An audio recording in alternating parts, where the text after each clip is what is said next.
Salve galera do YouTube, Roberto Mendonça aqui com vocês para mais um vídeo do nosso canal Psicanálise e Afins. Vamos continuar com a nossa série aqui de respostas, na verdade muito mais conversas com vocês aí. A gente finalizou aquela da toxicomania, a gente fez vários vídeos, agora a gente vai fazer uma série que são várias respostas curtinhas, às vezes de 1, de 2 vídeos, sobre perguntas que as pessoas deixaram aqui pra gente, ok? Mas ao fim, aí a gente vai fazer uma outra, essa talvez um pouco maior, sobre a questão do feminino e sobre a questão da música, beleza? Mas essas vão ser mais ao final. Primeiro essa série curtinha aqui. Vamos lá. Primeiro a pergunta aí do Gilvando Oliveira. A pergunta dele é a seguinte, vou ler para vocês. Olá professor, essa questão da quarta dimensão espacial me pegou direitinho.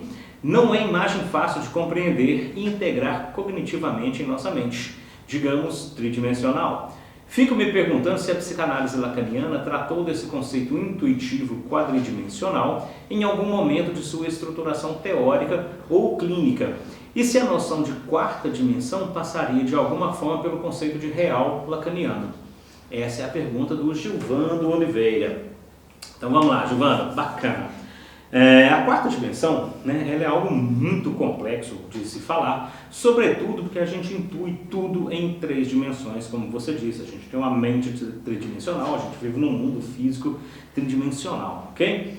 Eu não sou físico, eu sou psicólogo, eu sou filósofo, então seria bem difícil para mim também falar muito claramente assim, sobre esses temas. Mas ainda assim, vamos lá, vamos tentar tratar pelo menos um pouquinho, dar uma pequena sugestão de algumas leituras e de alguns pontos que a gente pode encontrar para estudo, ok? Primeiro, vamos falar da própria topologia lacaniana e as suas figuras, sobretudo as figuras de superfície. Surgiram algumas leituras bacanas para vocês aí, Mário César Tomei, Topologia Elementar, um saber prévio à leitura de Jacques Lacan, bem bacana.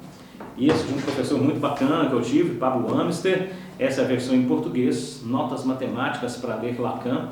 A versão castelhana e espanhola são 2 metades, uma é sobre lógica, o outro é sobre topologia e teoria dos conjuntos. Vale muito a pena, que tem muito do que a gente vai falar está nesses livros, ok? Então vamos lá. Falando então dessas figuras do Lacan, as topologias de superfície. A gente já falou nos vídeos anteriores, sobretudo, aqueles vídeos que a gente falava lá, generalidades sobre a topologia e coisa e tal. A gente falou da superfície e como ela se apresenta. Vamos relembrar um pouco desses conceitos aqui para a gente entender. No livro do Euclides, o Elementos de Geometria, a gente encontra as primeiras grandes definições sobre geometria bem no início do livro. Esse é um livro bem denso, ele contém praticamente tudo o que se sabia sobre geometria, pelo menos o que se sabia naquela época, lá próximo do Euclides, Grécia Antiga e tudo mais, e ele é um compilado do saber geométrico da época. Okay?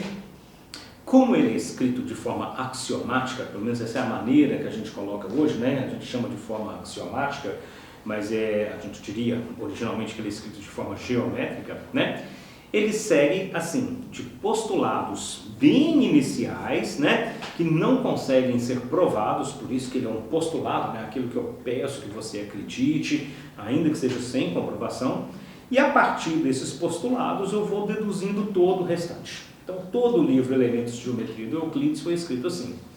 Então vamos lá, vamos falar disso, começando aqui do ponto, porque o texto do Euclides começa mais ou menos por aí também. Definição de ponto do Euclides. O ponto é aquilo que não tem partes, ou seja, dimensão zero. Aí a gente pega esse ponto e arrasta o ponto, a gente acaba criando uma linha, que é aquilo que tem comprimento, mas não tem profundidade nem largura. É uma dimensão 1. Interessante que tanto o ponto quanto a linha, qualquer representação dela é mentirosa, vamos dizer assim, elas não têm representações possíveis. Porque se eu faço um ponto ou se eu faço uma linha, na verdade, se eu aproximo com um zoom, a gente vai ficar aquilo ali um plano, ok? Mas então o ponto e a linha são, a princípio, irrepresentáveis. Tá? Ponto dimensão 0, a linha dimensão 1. Se eu pego essa linha que foi traçada e arrasto a linha, eu vou criar uma superfície, um plano, tá? Que é aquilo que tem comprimento e largura, mas não tem profundidade. Seria a nossa dimensão 2. Agora, se eu pego aquele plano que está construído ali, essa superfície, e arrasto essa superfície, eu construo um sólido com comprimento, altura e largura, ou seja, a nossa dimensão 3. Ok? Até aqui? Tranquilo, né? A gente também fala naquele vídeo lá sobre as generalidades aí da topologia, que segundo as leis de Newton, né, dois corpos, e aqui a gente vai pensar dois sólidos, né, não ocupam o mesmo lugar no espaço. Assim, a gente sempre fala, dois corpos não ocupam o mesmo lugar no espaço, a gente brinca isso quando a gente tromba com uma pessoa, num show, numa rua, alguma coisa assim. Pois é impossível para dois corpos tridimensionais ocuparem o mesmo lugar no espaço.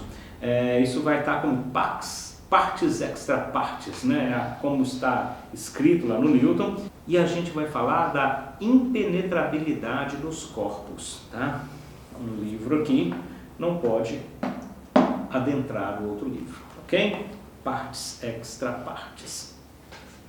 Vamos imaginar assim um atentado à faca, né? Uma pessoa pega uma faca e esfaqueia outra pessoa. Aquela faca entra no corpo do outro, né? Entra no corpo de quem foi agredido. A faca penetra realmente o corpo daquela pessoa. Mas olha que interessante, ela não penetra de verdade o corpo. Ela rompe os tecidos, ela afasta as partes sólidas e penetra entre essas partes sólidas e não no próprio corpo, o sólido que está ali. Conseguiram entender? Com as superfícies, isso é um pouco diferente. Essa regra não funciona tão bem, tá? Por quê? Porque as superfícies não são corpos sólidos, né? Elas são abstrações matemáticas que não existem necessariamente no espaço físico, ainda que a gente possa imaginar elas assim, praticamente de uma maneira bem simples, com um pequeno esforço apenas. Vamos imaginar aqui que a gente está no cinema, vamos assistir cinema de novo e tal. Lá na parede, no fundo do cinema, lá na frente sim, existe uma tela, ok? Essa tela é um sólido, é um tecido que está ali, ela tem altura, ela tem largura e ela tem comprimento, certo? Tá, mas a gente vai imaginar, por exemplo, que está sendo projetado ali um desenho 2D, um desenho da Disney, por exemplo, um desenho do Mickey, está passando ali um desenho, ele é 2D, exatamente 2D, esse desenho é bidimensional, ele está sobre a tela é 3D, mas o desenho que está sendo projetado ali é 2D. Esse desenho não pode ser tocado, a gente não consegue pegar, ainda que a gente consiga ver esse desenho projetado sobre a tela, não é isso? Ele está sobre a tela, ele está na superfície da tela. Agora imagina que a gente tem dois projetores, tá? Vamos estar vendo uma projeção aqui de um desenho e tem uma projeção aqui de um outro desenho. Um está sobre o outro, tá? O que acontece? A gente vai estar vendo os dois desenhos juntos na mesma tela se entrecruzando, um com o outro sem interferência de um desenho no outro, concordam? Vamos ter dois desenhos projetados sobre a mesma tela. A gente pode assim ver que as superfícies, elas podem se cruzar. Elas não seguem a lei de Newton porque elas não são corpos. Elas não precisam, né, dessa lei, elas não precisam seguir a lei da impenetrabilidade dos corpos, ok? Mas o que isso aí vai ajudar a gente a pensar a questão do 4D? Tá, quando a gente fala das figuras de Lacan, e vamos lembrar que a gente está falando de topologia de superfície, ou seja, de 2D, né? A gente está falando de um âmbito assim, mais abstrato, né? Puramente matemático. Mas se a gente tenta fazer esta mesma figura como um sólido, estaremos limitados aqui pelo nosso mundo físico, que é 3D, ou seja, seremos impedidos de fazê-la realmente como são, como os vimos nos nossos vídeos sobre a topologia de superfície, tá? Ainda assim, a gente pode imaginar um modelo matemático no qual uma quarta dimensão do espaço pudesse ser presente, poderia existir essa quarta dimensão do espaço, e aí sim poderíamos criar essas figuras como sólidos, ou como a gente chamaria na verdade como hipersólidos, sólidos de 4 dimensões. A gente até tem, na verdade, teorias físicas bem interessantes sobre isso, como a teoria das cordas, que prevê um universo multidimensional com 11 dimensões. Essas 11 dimensões seriam as 3 dimensões do espaço que nós conhecemos, uma dimensão do tempo, e aí com essas 4 dimensões, 3 de espaço e uma do tempo, a gente tem a proposta do Einstein ali, né, de espaço-tempo, e a gente ainda teria mais 7 dimensões recurvadas, que são chamadas de distribuições G2, ok? Mas aí, isso aí seria um assunto muito mais complexo e típico de um canal de física, né? A gente vai procurar algum canal de física para sugerir a vocês aqui para entender um pouco sobre essas dimensões recurvadas. Mas, vamos lá. Por enquanto, a gente fica aqui para entender a questão da quarta dimensão, beleza? E é isso aí, Giovano. Vamos continuar pesquisando e estudando juntos, que a gente consegue achar muita coisa bacana ainda sobre o tema, beleza?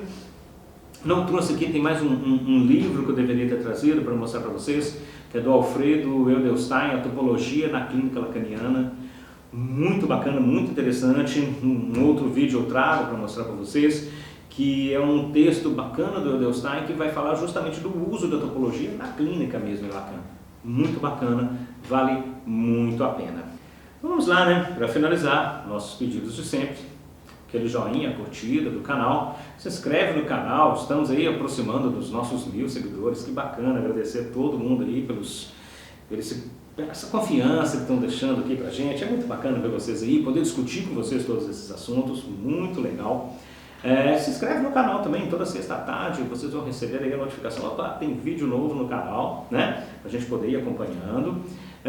Visite o nosso site, né, psicanalisafins.com.br/cursos, lá a gente tem o nosso curso de psicanálise com 3 módulos já completos. Estamos aí pensando em outro curso aí também sobre psicanálise, linguística, próximo de sair a qualquer dia. E nos sigam também nas redes sociais, Instagram, Facebook, Twitter, tudo mais. E a gente vai se vendo por aí. Vamos deixando perguntas, vamos respondendo a todas elas, ok? Grande abraço, até a próxima!